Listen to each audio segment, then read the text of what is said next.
Take care of the loan repayment, will you? While I was at work, I suddenly received an email. When I hastily contacted him, Greg calmly began to explain. Oh, sorry about that. I've fallen for a woman and decided to start a new life with her.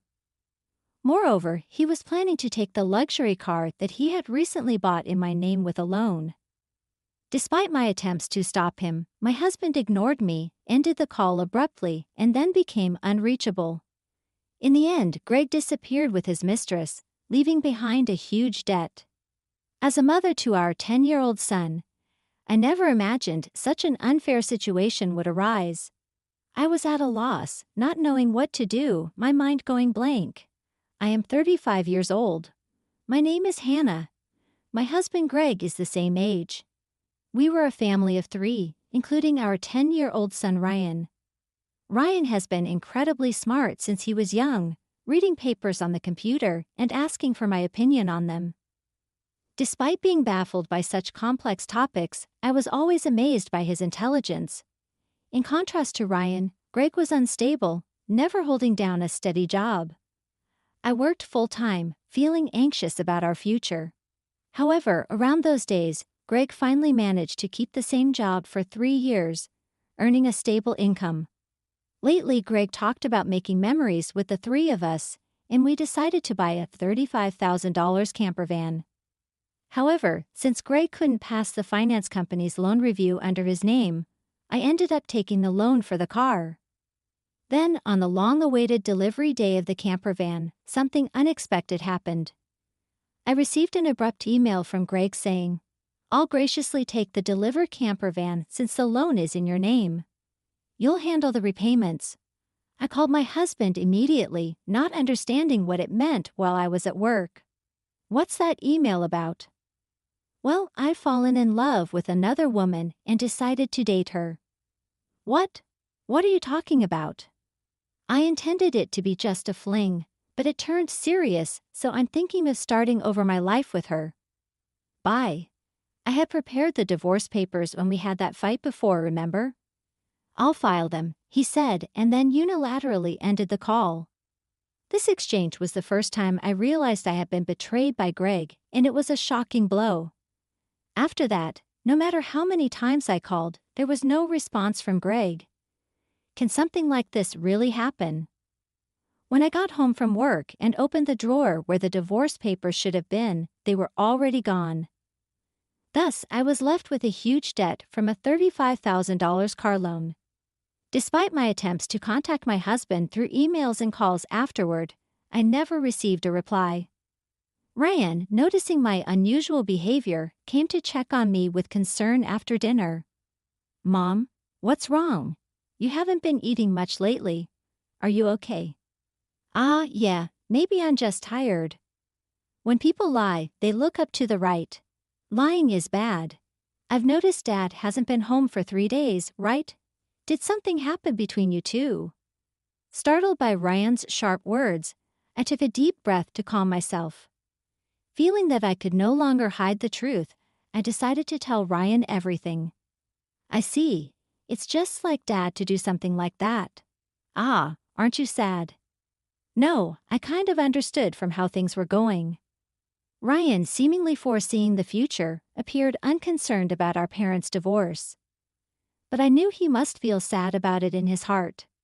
While silently feeling sorry for Ryan in my mind, I worked desperately, trying not to think about the dreadful events.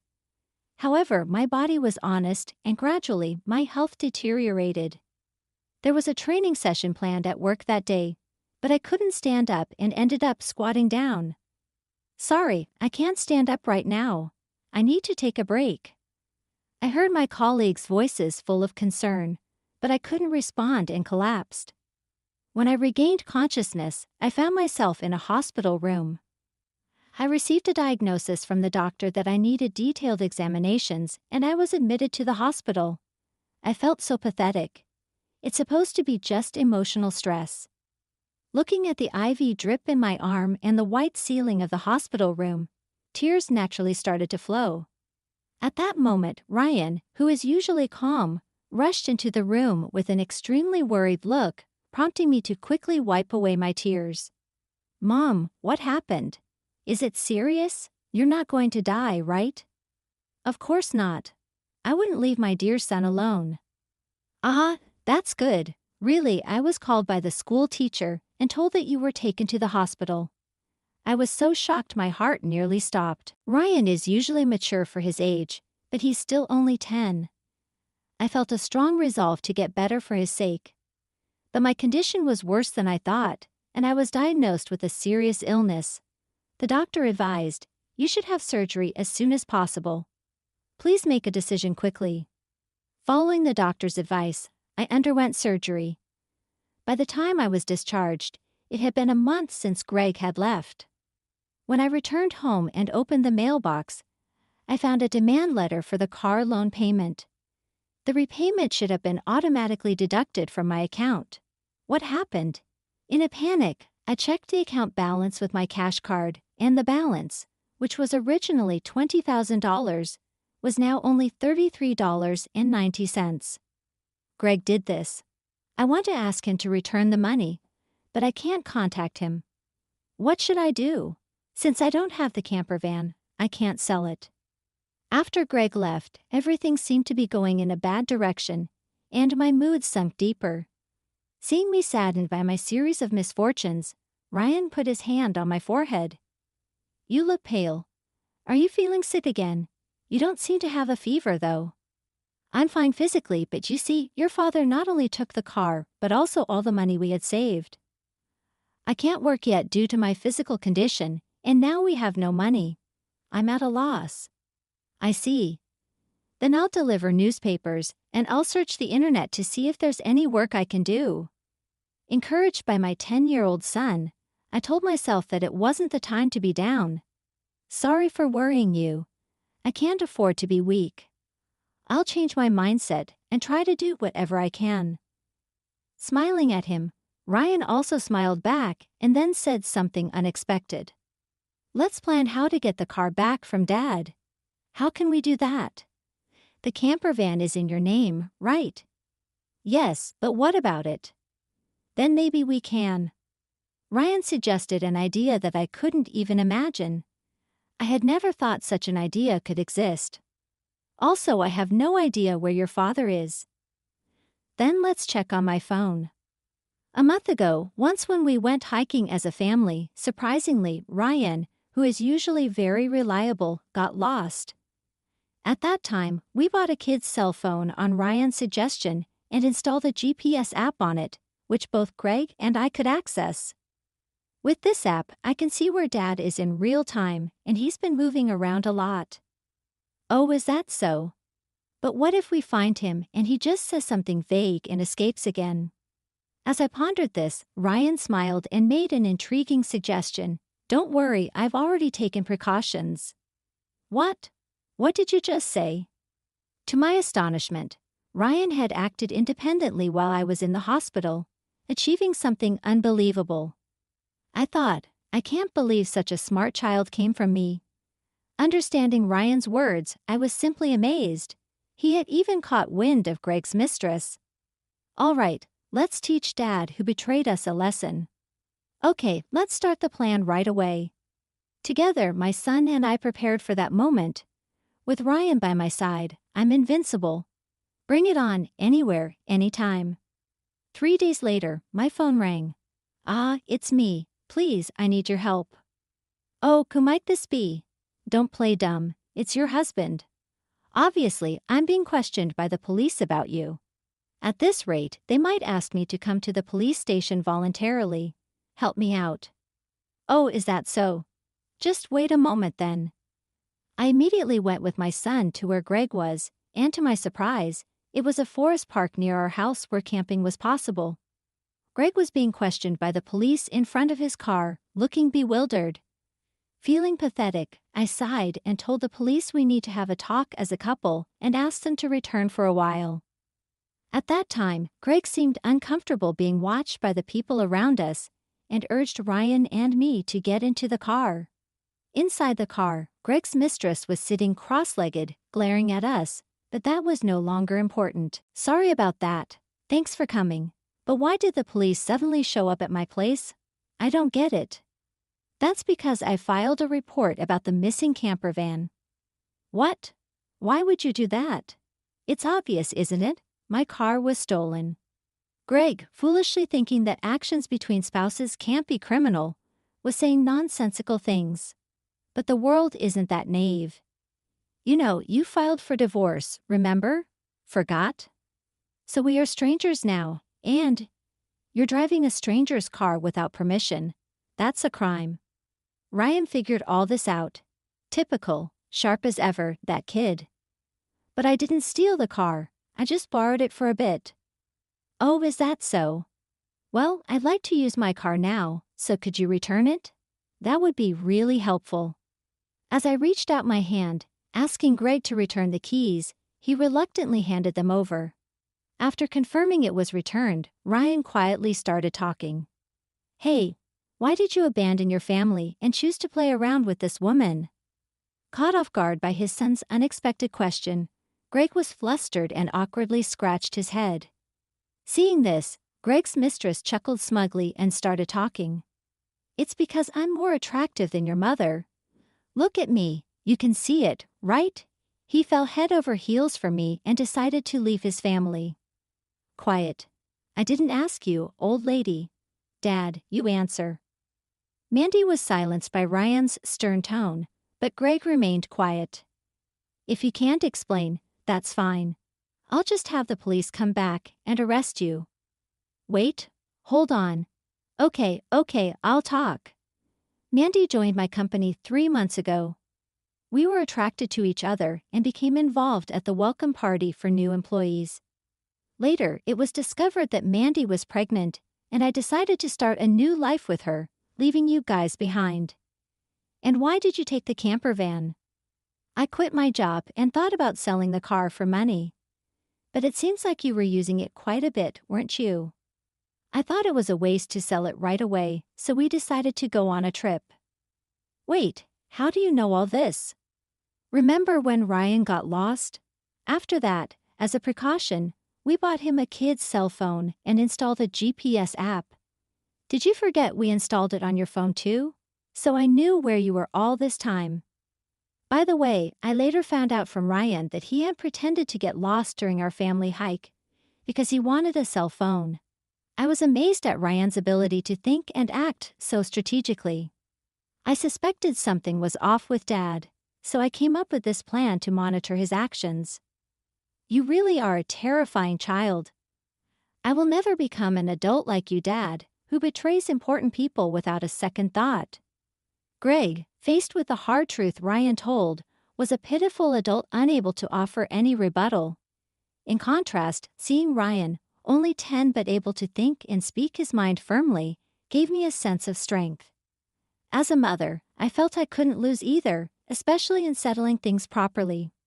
Also, return the $20,000 you withdrew from my account right now. That was our joint property as a couple. I don't have to return it. No, it's not. That money was what I saved little by little. Since I was single after all, you always quit your jobs midway, so we hardly ever saved money together. Did we? I was appalled to hear that the $20,000 had been squandered by Greg and his mistress. It was the moment I felt relieved about divorcing him. So that's how it is. But if you stole and used the car and my money, that's going to be a serious crime. What? I just sent the police away, so it's not their business anymore, right? I only said we would talk. I have no intention of withdrawing the complaint. I must add the theft of my money to the report. Mom, should I call the police now? I can do it with just one button on my phone. Mandy, Greg's mistress, had been watching our conversation, but quickly tried to get out of the camper van. At that moment, she let out a scream that echoed around. The reason was that outside the car door, Mandy's parents were standing there, their faces red with anger, about to explode in fury. Startled, she stepped back as her parents yelled at her. I'm sorry, don't be so angry. But why are you here, Mom and Dad? I called your parents beforehand. What? Why? The truth was, during my hospital stay, Ryan had visited Greg's office and tearfully told them, my dad left the house with a woman we don't know, and my mom collapsed. Seeing Ryan's sorrowful and frail state, the people at Greg's office suspected Mandy, who had left the company with Greg, and gave Ryan her parents' address. Greg and Mandy had been overly friendly at the office, and there were photos showing them together at the welcome party for new employees, looking like a couple. After learning from the office people that you commuted from your parents' house, I went there with your photo. Your parents came out when I visited. Then I told them everything that had happened. So today, I contacted Mandy's parents and asked them to wait nearby for a while. How could you do this to me? The worst. I don't want to hear that from you. That's my line. By the way, your stomach seems quite big. When is the baby due? In 3 months. What? Wait a minute, that doesn't add up. When you met my husband, you two met only 3 months ago, right? What's going on? It's not time for the baby to be born yet, Greg. Hearing this for the first time, Greg stared at Mandy, eyes wide. Wait, what does that mean? Are you stupid? Don't you get it? It takes about 9 months from conception to birth, which means the child she's carrying isn't yours. You're so foolish. What do you mean, Mandy? Have you been deceiving me? Ah, I almost got away with it. Can't help it now that I'm caught. You're so naive, you can't see through lies at all. Really, a fool. Don't mock me. My whole life is ruined because of you. What were you thinking? Greg and Mandy started an ugly argument, but nobody intervened, letting them have it out. Meanwhile, we contacted the police again to explain the situation. As it began to get dark, the forest park was brightly lit by the red lights of the police cars. No, really, I was wrong. I was truly wrong. I'm sorry. I'll work hard and never cheat again, so please just don't arrest me, Dad. People don't change that easily, especially lazy people like you. Exactly, Ryan's right. I can't trust you at all. Reflect on your actions and pay for your crimes at the police station. If I get arrested, I won't be able to pay back the money. Is that okay with you?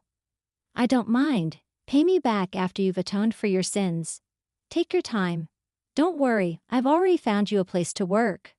Let's see, there's Ryan's child support, plus the $220,000 you stole from me. I'm not sure how much it will all add up to, but you'll work and pay it all back. I had one last thing to say to Mandy, the mistress. You might think you're just an onlooker, but don't forget you're an accomplice to Greg's theft. Be prepared for that. When I told them that Mandy would have to pay if Greg couldn't return the stolen money, she shivered in fear. Mandy asked her parents for help, but they refused, saying, "We disown a daughter who causes trouble for others." Thus, Greg and Mandy were taken away in a police car together. Thanks to Ryan's smart strategy, we were able to punish Greg and his mistress, Mandy. Though they were released from detention soon after, they faced a hefty payment to me. Through a lawyer, I claimed $20,000 in damages. Additionally, I made Greg agree to pay $500 a month in child support for Ryan. I introduced Greg to a subcontracting factory of the company I work for. The support and other charges I claimed from Greg would be deducted from his salary and paid into my account. I'd also sold the camper van and was freed from the auto loan. Since then, my health has improved remarkably, and I am now energetically committed to my job. Ryan has been actively helping with household chores and errands. I want to keep moving forward strongly so that Ryan can pursue the path he loves without giving up.